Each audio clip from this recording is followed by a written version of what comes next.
Bismillahirrahmanirrahim. Alhamdulillahirabbil alamin wa afdhalus salati wa azkat tahiyyati wa taslim ala sayyidina wa maulana Muhammadin wa ala alihi wa sahbihi ajma'in, amma ba'du.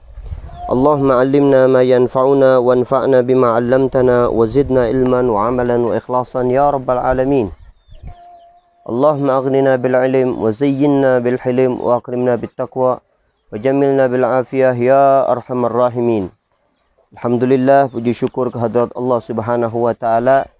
Dalam kesempatan kali ini kita bisa melanjutkan kembali kajian kitab Matan Safinatun Najah berikut syarahnya Nailur Raja. Pada kajian sebelumnya kita sudah membahas tentang, atau kita baru membahas tentang tamhid atau muqaddimah di dalam al-Islam dan rukun-rukun Islam. Sebagaimana maklum bahwa arkanuddin, rukun-rukun agama, sebagaimana dijelaskan di dalam sebuah hadis yang sangat komplit yang disebut hadis Jibril, di mana Sayyidina Jibril bertanya kepada Rasulullah SAW tentang arkanuddin. Yang pertama adalah al-iman, yang kedua al-Islam, yang ketiga al-ihsan. Jadi pokok terpenting atau hal terpenting di dalam agama atau praktek dalam keagamaan itu, yang pertama adalah iman, yang kedua adalah Islam, yang ketiga adalah ihsan. Secara garis besar, al-iman adalah bentuk keyakinan kita kepada hal-hal yang wajib kita yakini. Baik itu uluhiyah, kita keimanan kita terhadap ketuhanan Allah Subhanahu wa taala. Yang kedua yang sifatnya keyakinan kita terhadap risalah dan kenabian Nabi besar Muhammad sallallahu alaihi wasallam, juga keimanan kita yang disampaikan oleh Allah di dalam Al-Qur'an, juga Rasulullah SAW dalam hadis mutawatir yang sifatnya maklum minad din bid-darurah, itu juga wajib kita yakini, termasuk as-sam'iyat, alam-alam atau kejadian-kejadian yang di luar akal kita, yang itu datang mutawatir dari Allah dan Rasulnya, yang wajib kita yakini. Itu keimanan. Dan itu biasa dibahas oleh para ulama di dalam pan atau cabang ilmu at-tauhid atau ilmu kalam. Sedangkan praktek keagamaan atau rukun agama yang kedua adalah al-Islam. Al-Islam adalah praktek zahiriyah, praktek jismiyah, praktek zahir kita yang kelihatan oleh mata daripada bentuk keimanan seseorang adalah mempraktekkan keislaman itu tersendiri. Jadi salat, zakat, puasa dan yang lainnya itu adalah praktek keislaman tersendiri. Dan daripada praktek keislaman atau praktek agama yang sifatnya kasat mata atau zahir tersebut, ada rukun-rukun atau pokok terpenting daripada praktek itu semua. Itu dibahas oleh para ulama di dalam ilmu fiqih, dan semua mencakup kepada perilaku atau praktek keseharian kita, dari mulai hubungan kita dengan Allah Subhanahu wa taala yang dikatakan ibadat, atau hubungan kita dengan makhluk Allah sosial yang sifatnya ekonomi, itu biasa dibahas di dalam muamalat. Kemudian atau hubungan kita dengan makhluk Allah Subhanahu wa taala yang sifatnya kekeluargaan, itu dibahas di dalam munakahat. Juga hubungan kita dengan makhluk lainnya termasuk manusia yang sifatnya ketatanegaraan atau hukum-hukum sosial yang lainnya, itu biasa dibahas di dalam kitabul jinayat. Intinya keislaman itu biasa disusun oleh para ulama, dijelaskan di dalam fan atau cabang ilmu fikih. Nah, yang terakhir, praktek atau pokok keagamaan itu adalah al-ihsan. Al-ihsan itu adalah maqamul muraqabah, di mana seorang hamba itu merasa melihat atau merasa dilihat kepada atau dengan keagungan Allah Subhanahu wa taala. Seorang hamba jika memupuk keimanannya sehingga keimanannya itu kuat di dalam dirinya, maka dia akan mengenal Allah Subhanahu wa taala melebihi hamba-hamba yang lain yang mengenal kepada Allah Subhanahu wa taala. Jadi dia dengan kekuatan keimanan dan keyakinannya tersebut akan selalu merasa melihat keagungan Allah Subhanahu wa taala atau merasa dilihat oleh keagungan Allah Subhanahu wa taala, sehingga gerak-gerik langkahnya termasuk lintasan-lintasan hatinya akan selalu dia jaga agar dia senantiasa di dalam hal-hal yang diridhai Allah Subhanahu wa taala. Nah, di sini sebelumnya kita menjelaskan bahwa secara garis besar bahwa yang dimaksud arkanul Islam Kalimat yang pertama arkan adalah jamak daripada rukun. Rukun itu adalah bagian sesuatu pokok yang paling kuat dan bagian daripada mahiyah sebuah zat. Jadi Islam, rukun Islam berarti rukun Islam tersendiri adalah Islam itu juga atau bagian Islam itu juga. Sehingga ketika gugur rukun tersebut maka keislaman juga gugur. Itu secara garis besar, atau boleh kita katakan secara bahasa rukun itu adalah janibu syai' al-aqwa, sudut atau bagian sesuatu yang paling kuat, pokok utama. Kemudian yang dimaksud dengan Islam itu adalah al-inqiyad.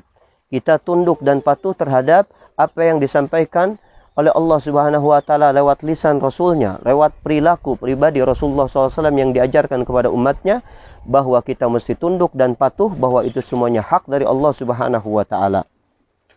Kemudian dijelaskan bahwa ketika seseorang yang dilahirkan dari orang tua yang muslim, maka dia tidak diwajibkan untuk mengucapkan dua kalimat syahadat. Kenapa? Karena dia otomatis dengan lahir ke alam semesta ini, seorang bayi lahir ke alam dunia ini dari orang tua yang muslim.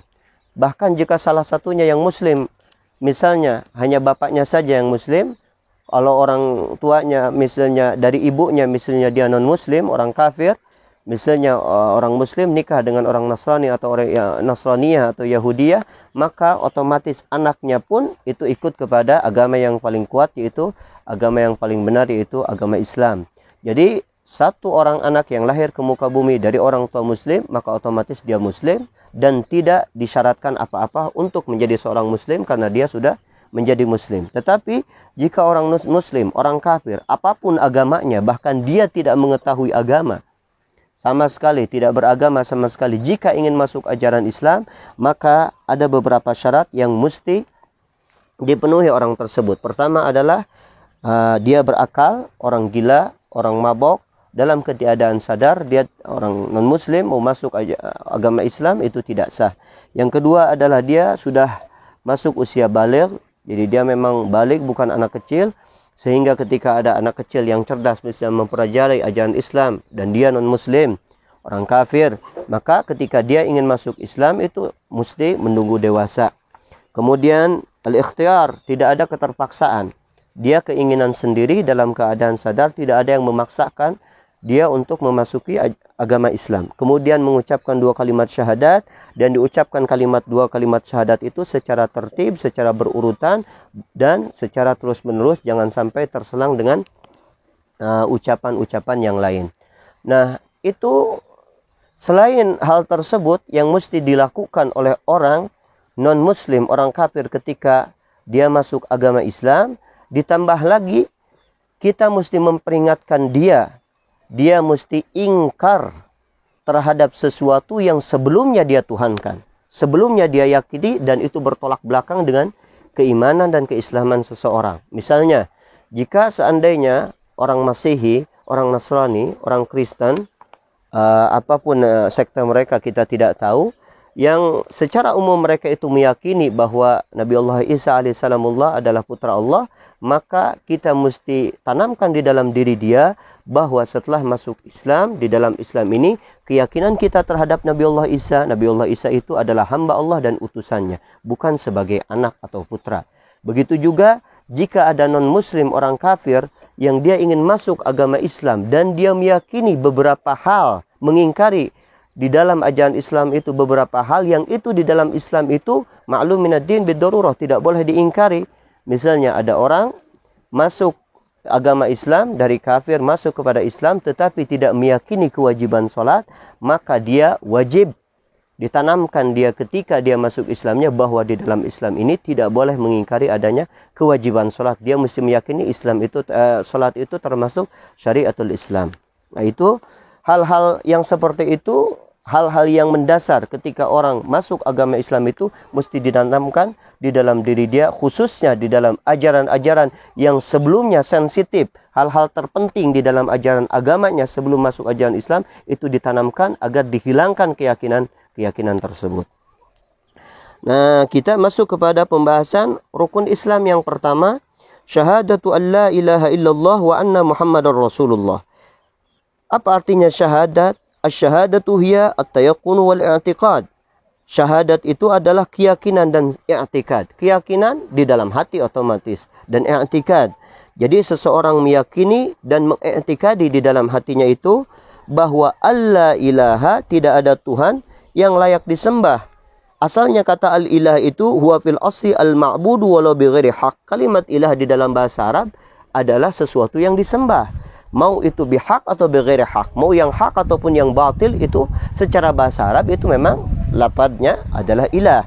Kemudian wal muradu huna, yang dimaksud ketika kita mengucapkan la ilaha illallah, maka yang dimaksud ilaha itu tidak mencakup semua Tuhan yang batil, tetapi yang dimaksud adalah al-ma'budu bihaq, zat Allah Subhanahu wa taala yang disembah secara hak bukan secara batil. Artinya ketuhanan hanya dimiliki dan layak hak Allah Subhanahu wa taala, tidak ada yang lain yang berhak menempati ketuhanan. Al-makna, makna secara garis besar ketika seseorang di dalam rukun Islam ini syahadatu alla ilaha illallah wa anna muhammadar rasulullah, secara garis besar annal awwala min arkanil Islam, bahwa yang pertama daripada rukun Islam itu tayaqqunu wa i'tiqadu alla ma'buda bihaqqin fil wujud, meyakini dan mengiktikadi di dalam diri seseorang bahwa tidak ada yang layak disembah secara hak, secara benar, fil wujud, dan itu wujud ada, illallah, kecuali Allah Subhanahu wa taala. Kita meyakini tidak ada sesembahan yang layak disembah kecuali kita mesti menyembah Allah Subhanahu wa taala. Allah Subhanahu wa taala adalah Tuhan yang kita sembah secara hak. Yang disebut Tuhan-Tuhan itu tidak, hakikatnya bukan Tuhan, karena mereka itu adalah batil, tidak layak untuk disembah. Kemudian kita meyakini, di samping kita meyakini ketuhanan Allah Subhanahu wa taala, juga meyakini sambil mengucapkan wa anna sayyidana Muhammadar Rasulullah, dan junjungan kami Nabi besar Muhammad adalah utusan Allah. Kita mesti meyakini utusan Allah. Nanti bagaimana keyakinan kita terhadap Rasulullah ada di dalam pembahasan rukun iman, iman kepada para nabi. Di sini kita meyakini salah satu hal yang mesti kita yakini dari Nabi besar Muhammad adalah beliau adalah utusan Allah. Kepada siapa beliau menjadi utusan? Ilal insi wal jin. Kepada mukallaf. Mukallaf itu dua alam besar, yaitu jin dan manusia. Kita meyakini bahwa manusia, Rasulullah diutus kepada manusia. Rasulullah diutus juga kepada jin. Dan semua yang diwajibkan disyariatkan kepada manusia juga disyariatkan kepada jin. Hanya saja hakikat atau kaifiatnya seperti apa, Allahu a'lam bihaqiqatul umur. Hanya Allah yang maha tahu itu semuanya. Mungkin ada sebagian daripada manusia yang dibukakan pintu hatinya, yang dibukakan mata batinnya sehingga bisa mengetahui apa yang dikerjakan oleh jin, itu khususiat. Tetapi secara garis besar kita hanya meyakini bahwa yang disyariatkan kepada manusia daripada risalah Rasulullah, begitu juga disyariatkan kepada alam jin atau jin. Itu secara ijma. Secara ijma tidak ada sama sekali ulama yang mengingkari bahwa memang Rasulullah diutus kepada manusia dan jin secara irsal taklif. Memang taklif, ada tuntutan syariat yang wajib diterima dan dilaksanakan oleh mereka. Kemudian Rasulullah juga diutus wa kadal malaikati, begitu juga kepada para malaikat, alal mu'tamad. Itu berbeda pendapat para ulama ahli sunnah wal jamaah, apakah Rasulullah juga diutus kepada para malaikat sehingga para malaikat ini menjadi umat Rasulullah atau tidak. Ini para ulama berbeda pendapat. Artinya ketika ada perbedaan pendapat di antara para ulama, kita tidak bisa menyalahkan kepada yang meyakininya atau menyalahkan kepada yang tidak meyakininya. Karena itu masih dalam koridor hal-hal yang diperdebatkan oleh para ulama. Kenapa mereka memperdebatkan? Karena tidak ada dalil secara qat'i, secara pasti yang menempatkan Rasulullah diutus kepada para malaikat. Hanya saja yang menjadi keyakinan kita secara umumnya, pendapat yang paling kuat bahwa Rasulullah pun diutus kepada para malaikat, hanya saja dari segi irsal tasyrif. Bentuk pemuliaan para malaikat itu, selain mereka mulia, juga mereka dimuliakan, mendapatkan atau menerima sampai kepada mereka risalah Nabi besar Muhammad SAW. Kenapa kepada jin dan manusia Rasulullah itu irsalnya utusan Allah membawa risalah secara taklid, dan kepada malaikat secara tasyrif? Karena malaikat ini taatnya kepada Allah itu jibillah, memang bawaannya seperti itu. Malaikat itu Allah berikan kepada mereka akal dan tidak diberikan nafsu, sehingga mereka itu didorong secara awal mula itu penciptaan, mereka itu memang taat kepada Allah Subhanahu wa taala. Yaf'aluna ma yu'marun. La ya'sunallaha ma amaruhum wa yaf'aluna ma yu'marun. Mereka tidak akan menentang apa yang diperintahkan oleh Allah Subhanahu wa taala, dan mereka akan melaksanakan apa yang diperintahkan oleh Allah Subhanahu wa taala kepada mereka. Jadi mereka itu tidak ada taklif. Apa taklif itu? Tuntutan kepada mereka. Kenapa? Sebab ketaatan mereka itu memang bawaannya. Mereka tidak akan bermaksiat kepada Allah. Nah, adapun kepada jin dan manusia, kita ini dikatakan mukallaf. Apa artinya mukallaf? Hamba yang dituntut. Yang dituntut untuk apa? Untuk menerima ajaran Rasulullah SAW dan melaksanakan syariat-syariat Allah dan Rasulnya. Kenapa kita dikatakan taklif? Dituntut. Karena memang kita ini, manusia ini, selain memiliki akal, juga memiliki nafsu. Ketika manusia didorong oleh hawa nafsunya, hawa nafsu itu senantiasa ingin selamanya bermaksiat, bertentangan dengan ajaran-ajaran kebaikan, senantiasa ingin melaksanakan maksiat, senantiasa malas untuk melaksanakan ketaatan. Sebaliknya akal mendorong manusia dengan otomatis dengan hidayah dan taufik Allah Subhanahu wa taala, dia ingin melaksanakan sebuah kebaikan. Nah, otomatis manusia ini dia mesti berjuang untuk melaksanakan, untuk mendorong dirinya melaksanakan amal-amal kebaikan dan menjauhi semua larangan-larangan Allah Subhanahu wa taala. Oleh karena itu, makanya kita dikatakan mukallaf. Artinya mukallaf itu hamba yang dituntut untuk melaksanakan syariat-syariat Allah Subhanahu wa taala. Taib. Kemudian rukun Islam yang kedua, wa iqamus shalah. Iqamus shalah. Kalimat iqam, wal iqamu artinya huwal iqamah. Sama dengan iqamah. Iqamun dengan iqamatun sama artinya. Mendirikan. Mendirikan. Nah, secara garis besar, al-iqamah di dalam iqamus shalah itu apa? Al-mulazamah. Dia menepati. Menepati. Istilahnya menjalankan secara istiqamah, istimrar, wal istimrar, dan terus menerus. Berkesinambungan. Oleh karena itu, kenapa salat itu dikatakan iqamus shalah, bukan fi'lus shalah, melaksanakan salat? Karena salat ini bisa dikatakan seorang hamba ini dia melaksanakan syariat Allah Subhanahu wa taala yang namanya salat ini dengan melaksanakannya dengan iqamah. Artinya iqamah itu mulazamah wal istimrar, terus menerus dia. Jadi bukan sekarang salat, besok tidak salat, itu tidak. Sekali saja dia meninggalkan salat tanpa ada uzur. Tanpa ada uzur dia. Uzurnya salat nanti dijelaskan oleh musannif ada dua, yaitu yang pertama ketiduran, yang kedua adalah lupa. Nah, ini tanpa ada udzur daripada udzur sholat, termasuk kalau perempuan misalnya haid dan nifas. Termasuk istilahnya menjamak dengan mengakhirkan atau mendahulukan sholat daripada waktunya. Orang tanpa ada udzur, walaupun satu kali dia meninggalkan sholat tanpa ada udzur, maka itu termasuk minal kabair, termasuk dosa besar.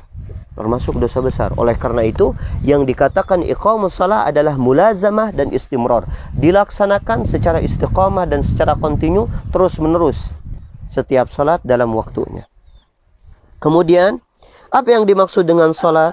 Wassalatu lughatan ad-du'a. Jadi kita hanya terfokus sekarang setiap kalimat dari matan Safinatun Najah dijelaskan per kalimatnya, kemudian penggabungan kalimatnya. Misalnya iqamus shalah itu istilahnya kalimat yang sifatnya mudhaf ilaih, diidofatkan. Nah, sekarang iqam apa? Salat apa? Iqamus shalah apa? Itu nanti kesimpulannya begitu. Jadi tadi iqam itu melaksanakan setelah terus menerus secara kontinu. Kemudian salat tersini dalam bahasa lughatan ad-du'a. Salat di dalam bahasa adalah ad-du'a, mendoakan. Qila ini di dalam ilmu lughah, ilmu bahasa. Ada yang berpendapat bahwa yang dimaksud dengan salat itu artinya doa itu secara mutlak, doa baik ataupun doa yang tidak baik. Wakila ada yang mengatakan bi khair, doa dengan kebaikan. Jadi doa dengan keburukan tidak dikatakan salat. Misalnya dalam firman Allah Subhanahu wa taala tentang kewajiban zakat, khudh min amwalihim shadaqatan tutahhiruhum biha wa tuzakkihim wa shalli alaihim. Itu disebutkan di sana, khudh min amwalihim shadaqatan tutahhiruhum wa tuzakkihim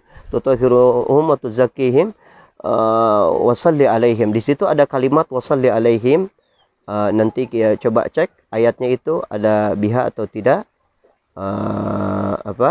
Kita fokus kepada wa shalli alaihim. Di situ wa shalli alaihim.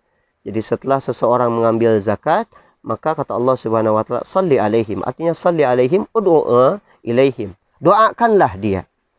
Doakanlah dengan kebaikan. Nanti istilahnya amil atau orang-orang yang ditugaskan untuk mengambil zakat dan membagikan zakat, itu setelah dia mengambil zakat dari seseorang dan orang yang muzaki, orang mengeluarkan zakat tersebut, maka orang si amilnya itu disunnahkan membacakan doa kebaikan untuk orang yang sudah mengeluarkan zakat. Wasalli alaihi. Sebagian ulama mengatakan bahkan wajib orang amil itu ketika mendapatkan atau ada seseorang mengeluarkan zakat kepada dia, dia wajib mendoakannya kepadanya. Nah itu kemudian di dalam boleh juga makna salat itu sebagaimana salat yang sebelumnya, bahwa dari Allah adalah rahmah, dari malaikat adalah al-istighfar, kemudian dari Bani Adam adalah ad-du'a wa tadarru. Kemudian wa syar'an, di dalam syariat salat itu adalah aqwalun, bacaan-bacaan, ucapan-ucapan, wa af'alun, gerak-gerik tubuh.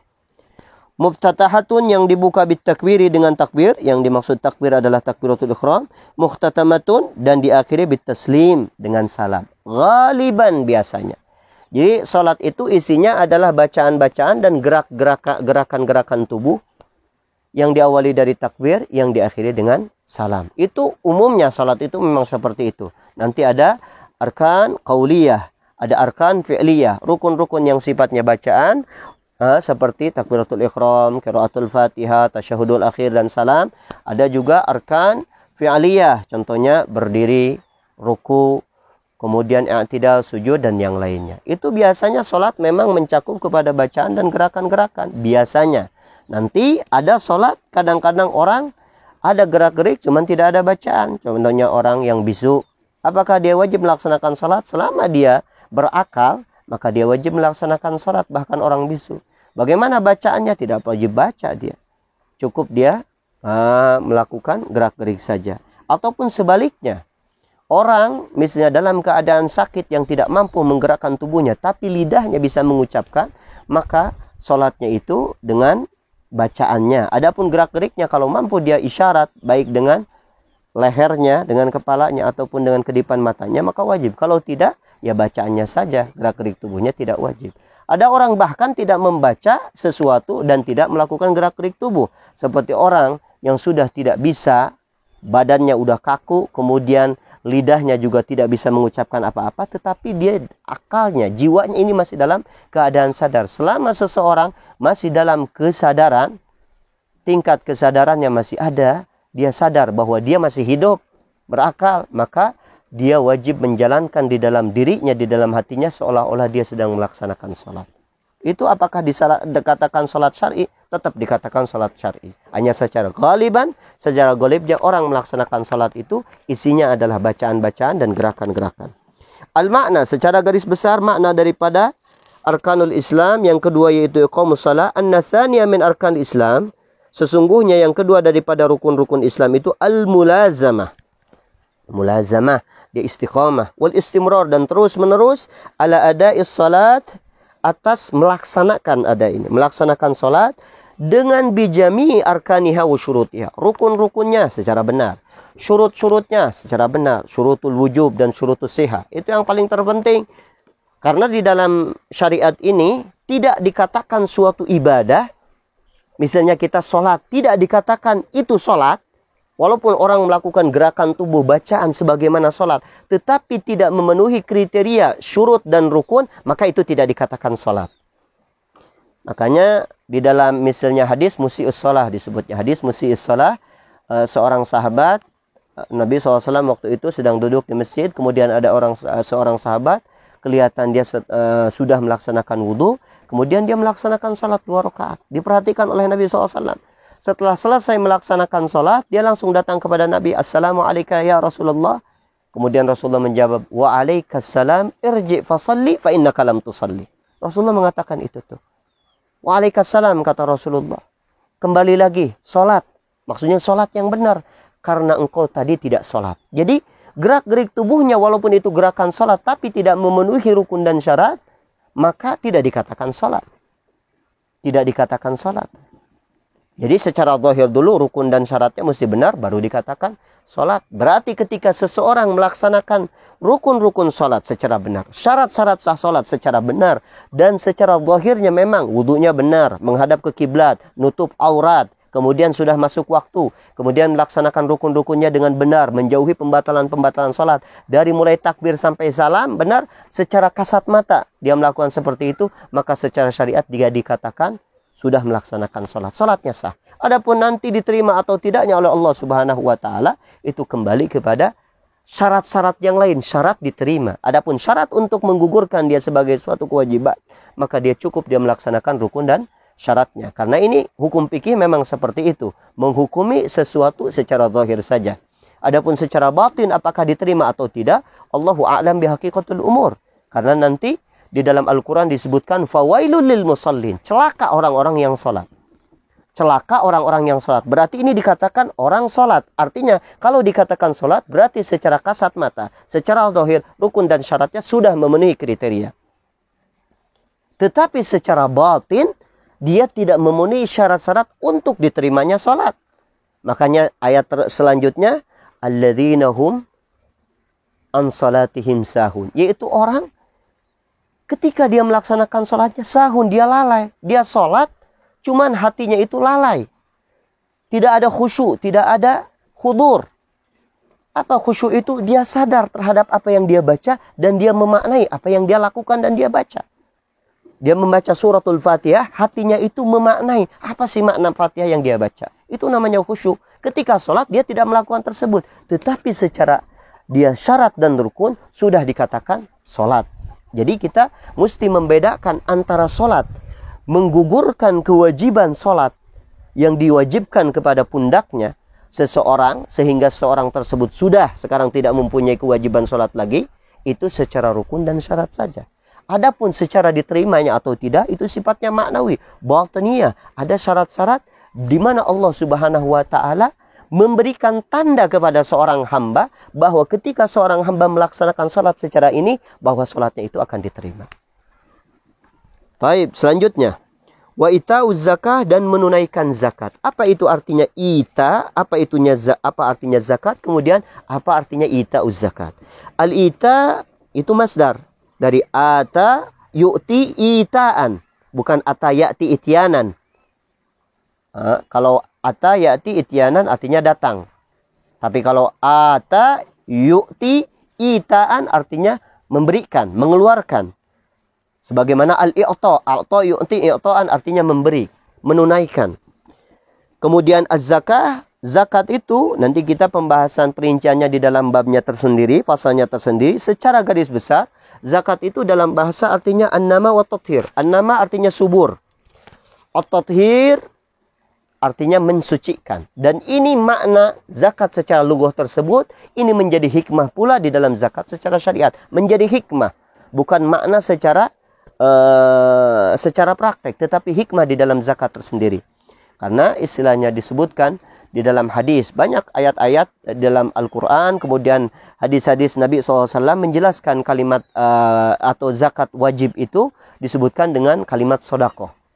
Nah, katanya disebutkan mana kosomalun min sodakoh. Jadi harta itu tidak berkurang dari mengeluarkan sedekah. Bal yazdad, tetapi dia akan terus bertambah. Nah, ini an-nama itu adalah az-ziyadah fi syai'. Jadi kesuburan, kemakmuran dan tambahan di dalam sesuatu. Jadi secara kasat mata ketika seseorang mengeluarkan bagian hartanya yang diwajibkan daripada hartanya, itu zahirnya itu secara kasat mata dia berkurang. Tetapi secara maknanya justru bertambah. Imma bertambahnya kadang-kadang dengan berkahnya dia mengeluarkan zakat secara ikhlas kepada Allah Subhanahu wa Ta'ala, diberikan kepada fuqara, masakin dan mustahikin yang 8 atau sebagiannya, itu Allah Subhanahu wa Ta'ala akan misalnya mempermudah dia untuk mencari atau mendapatkan harta yang halal. Memberikan kemudahan di dalam muamalahnya, di dalam usahanya dan yang lainnya. Atau secara batin mungkin secara kasat matanya tidak bertambah, jual belinya sama aja seperti sebelumnya dia mengeluarkan zakat, tetapi di dalam dirinya itu hilang namanya penyakit-penyakit bakhil, hilang penyakit-penyakit yang sifatnya itu pelit. Karena seseorang itu terkekang dengan hartanya, dengan pelitnya tersebut. Orang tidak bisa menikmati, jangankan untuk memberikan kepada orang lain, bahkan dirinya itu tidak bisa menikmati hartanya 100% karena ada rasa pelit di dalam hatinya. Dengan kita mengeluarkan zakat, maka itu menyembuhkan penyakit tersebut. Kemudian watathir, mensucikan hartanya. Karena di dalam harta kita ini, yang sifatnya misalnya harta tertentu yang wajib dizakati, itu ada hak-hak fuqara dan masakin yang wajib kita keluarkan. Bagaimana kita memakan harta orang lain, walaupun secara zahir itu milik kita, kita yang usaha, tapi hakikatnya Allah Subhanahu wa taala menitipkan di dalam harta kita itu hak-hak yang wajib kita berikan kepada orang yang berhak mendapatkannya, yaitu daripada mustahikin. Wa syar'an, adapun secara syarak, zakat itu ismun, suatu nama atau istilah, lima yukhraju, terhadap sesuatu atau harta yang dikeluarkan, an malin, dari sebuah harta tertentu. Tidak setiap harta wajib dikeluarkan zakatnya, ada kriteria khusus. Ini sifatnya ta'abudiyah. Kita tidak bisa menentukan kewajiban zakat di dalam sesuatu yang tidak diwajibkan oleh Allah dan Rasulnya. Adapun nanti misalnya ada harta-harta yang begitu banyak, tetapi secara kriteria fikih misalnya tidak diwajibkan zakat. Nanti kita timbul pertanyaan, apakah ada kewajiban lain selain zakat di dalam harta seseorang? Itu nanti pembahasannya panjang lebar lagi. Karena di dalam pundak tanggungan orang-orang kaya ini ada kewajiban-kewajiban selain zakat. Misalnya kehidupan sosial masyarakat. Kita mesti memperhatikan tetangga kita, orang-orang miskin di sekitar kita. Selain tanggung jawab pemerintah, itu tanggung jawab juga orang-orang yang dititipkan kekayaan oleh Allah Subhanahu wa taala kepada mereka. Bantu istilahnya dunia pendidikan, bantu orang di dalam makan minumnya, dan yang lainnya. Jadi kita supaya paham bahwa kewajiban zakat ini sifatnya ta'abbudi, itu sudah ditentukan oleh Allah dan Rasulnya. Adapun harta-harta yang lain, kita tinggal tanyakan kepada diri kita, apakah ada kewajiban selain itu. Nanti di dalam pembahasan babul infak, di dalam fikih itu dibahas. Kemudian, au badanin, atau dikeluarkan daripada badan. Maksudnya zakat fitrah ya. Zakat fitrah itu kewajiban bukan melihat kepada harta, tetapi kewajiban membersihkan, mensucikan diri kita ketika bulan Ramadan dan menghadapi lebaran Idul Fitri. Ala wajhin maksus, dengan cara tertentu. Ini ada tata caranya. Ada nisabnya berapa, mengeluarkannya berapa persen, dikeluarkan kepada siapa, bagaimana cara mengeluarkannya. Makna secara garis besar daripada ita'uz zakah, anna salisa min arkanil Islam. Yang ketiga daripada rukun-rukun Islam adalah i'ta'uz zakah. Menunaikan zakat lil mawjudin, kepada orang-orang yang ada, minal mustahikin, daripada orang-orang yang berhak menerima zakat. Mustahikin itu disebutkan dalam Al-Quran ada 8 golongan.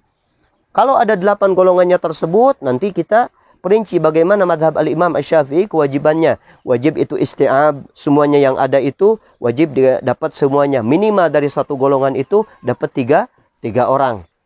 Nah, atau bisa lebih. Tapi tidak boleh kurang dari 3 orang. Nanti perinciannya ada di dalam pasal tersendiri. Secara garis besar, mustahikin itu ada 8 golongan. Kalaupun tidak ada 8 golongan tersebut, ya yang ada. Kita contohnya fuqara, banyak. Masakin, banyak. Orang yang terlilit hutang, banyak. Kemudian Ibnu Sabil juga ada. Nah itu yang penting kita lihat sekeliling kita. Ketika kita diwajibkan zakat, mana nih daripada golongan yang 8 tersebut yang ada. Fi'lan itu secara prakteknya memang ada. Inda tamakkuni minhu, ketika ada kesempatan untuk melakukannya, untuk menunaikan zakat. Artinya salah satu kewajiban zakat itu juga termasuk.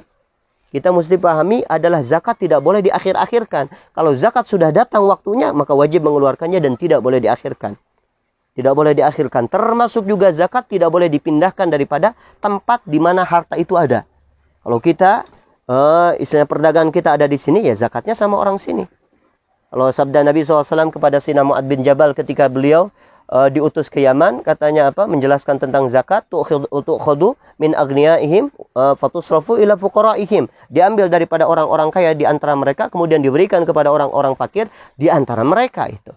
Nah itu, ketika kita sudah ada kewajiban zakat, misalnya 1 tahun misalnya di dalam kewajiban zakat perdagangan, kemudian orang-orang yang berhak mendapatkan zakatnya tidak ada, seperti kita tinggal misalnya di perumahan, semuanya orang-orang elit, orang-orang kaya. Dan untuk sampai ke tempat orang-orang miskin itu jaraknya lumayan jauh. Nah kita nggak masalah.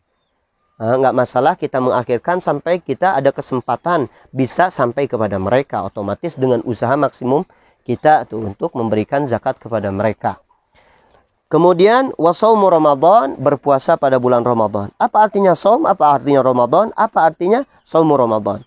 As-saumu lughatan al-imsak. Puasa secara bahasa Arab adalah al-imsak, menahan diri, baik daripada ucapan, baik daripada perbuatan-perbuatan keji yang sifatnya zahir atau batin, baik daripada makan minum, bersetubuh dan yang lainnya. Itu umum, pokoknya puasa itu adalah menahan.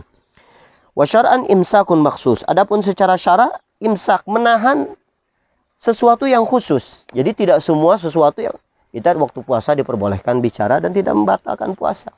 Yang istilahnya kita menahan diri kita daripada hal-hal yang membatalkan puasa itu tersendiri. Kemudian ala wajhin maksus, dengan kriteria atau bentuk puasa tertentu. Ada waktunya, ada tata caranya. Biniatin maksusoh, dengan niat tertentu. Jadi kita tidak cukup menahan diri daripada pembatalan puasa, kemudian tanpa kita buka dengan niat. Jadi mesti niat dulu. Kalau puasa fardu wajib kita tabyid, melaksanakan niat di malam hari.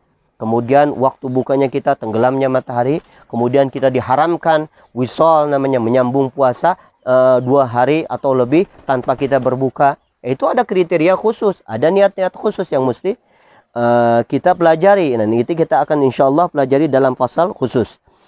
Ramadan itu adalah ismu syahri tasi' minas sanatil hijriyah.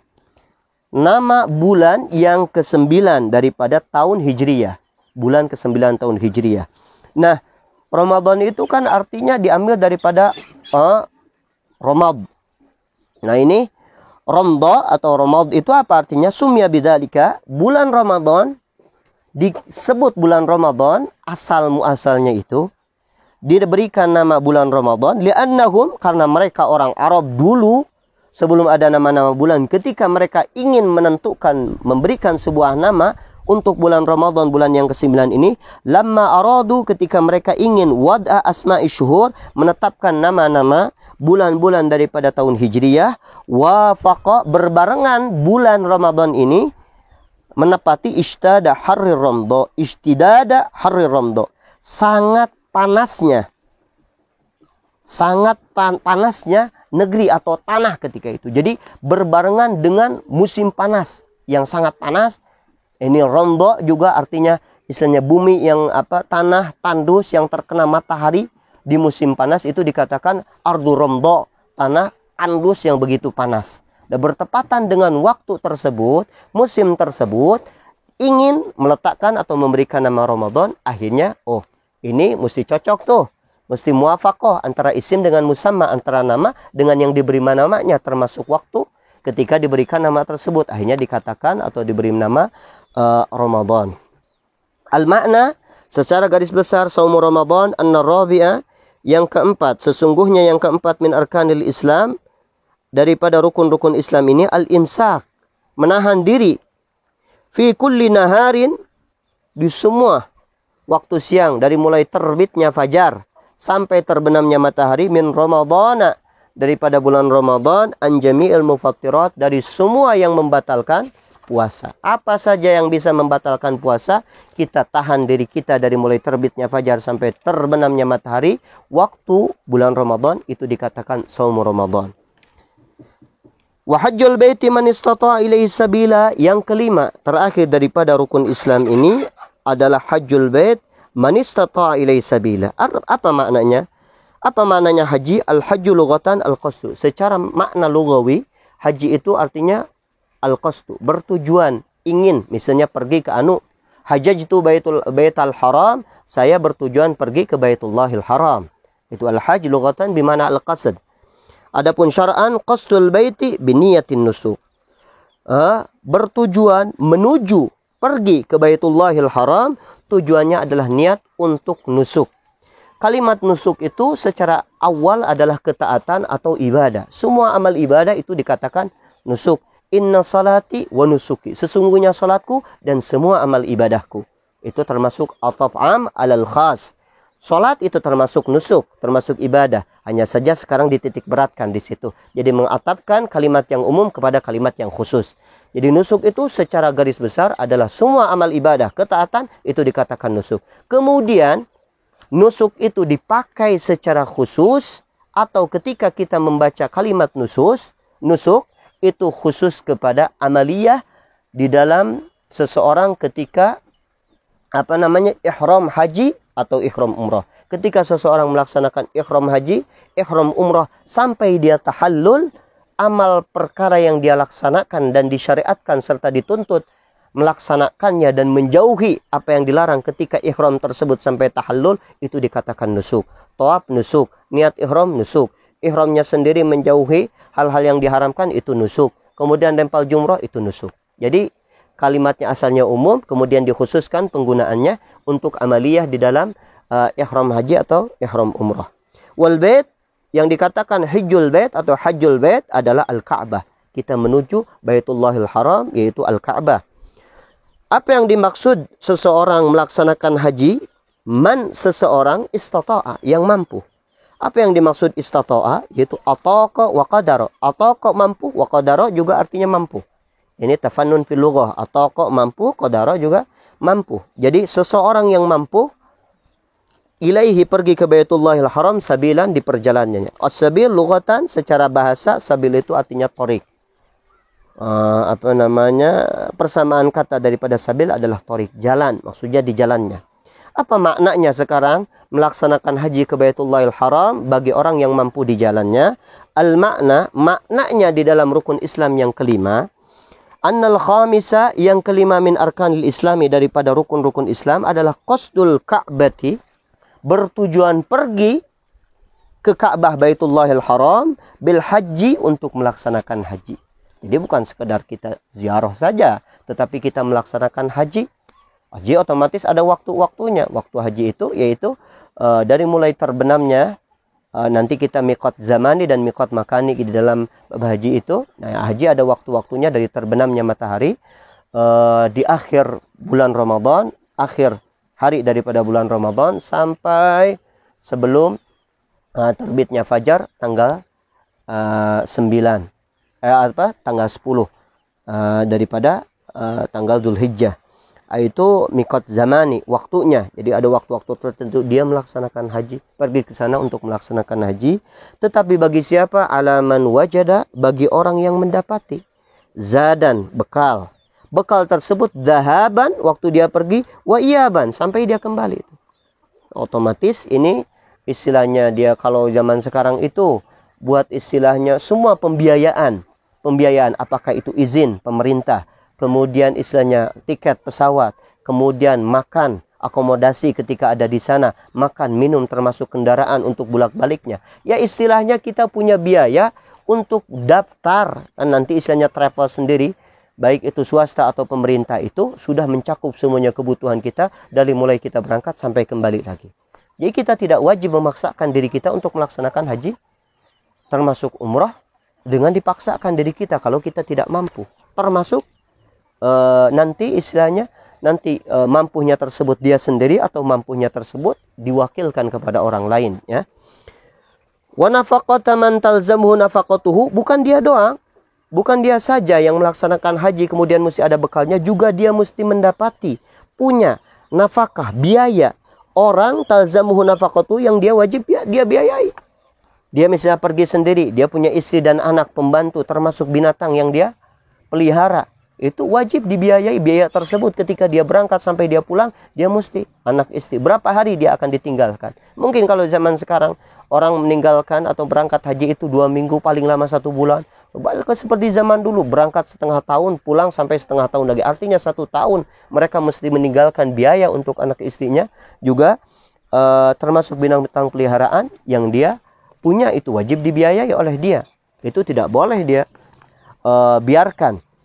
Hanya sekedar dia punya modal untuk berangkat, modal untuk dia makan minum di sana, itu tidak cukup. Dia juga mesti meninggalkan harta benda atau biaya nafkah untuk keluarganya yang dia tinggalkan di rumah, dari muddata dhahabihi, dari waktu dia berangkat, wa iyabihi, dan pulangnya dia itu. Termasuk wa markuban, ini kita termasuk ya, kalau perincian zaman dulu itu, antara dia dengan Makkah itu apakah ada 2 marhalah atau tidak? 80 km atau lebih atau tidak. Kalau seandainya orang tinggal dari Baitullahil Haram, dia tinggal di area Mekah misalnya, negeri Mekah. Antara dia dengan Masjidil Haram itu kurang dari 80 kilo dan mampu dia untuk berjalan kaki, dia wajib tuh. Tidak disyaratkan dia mesti ada biaya untuk kendaraan. Dia mampu berjalan kaki, wajib berjalan kaki. Tetapi kalau seandainya antara jarak dia dengan Baitullahil Haram itu lebih daripada 2 marhalah, maka disyaratkan juga mesti punya biaya untuk kendaraan. Wa markuban, dan tunggangan. In kana bainahu wa baina Makkah marhalatani au aksar. Jika jarak antara dia, tempat tinggal dia dengan Mekah itu 2 marhalah atau tidak. Kalau kita kan bermarhalah-marhalah, kalau kita mah udah jelas wajib dengan kendaraan ya.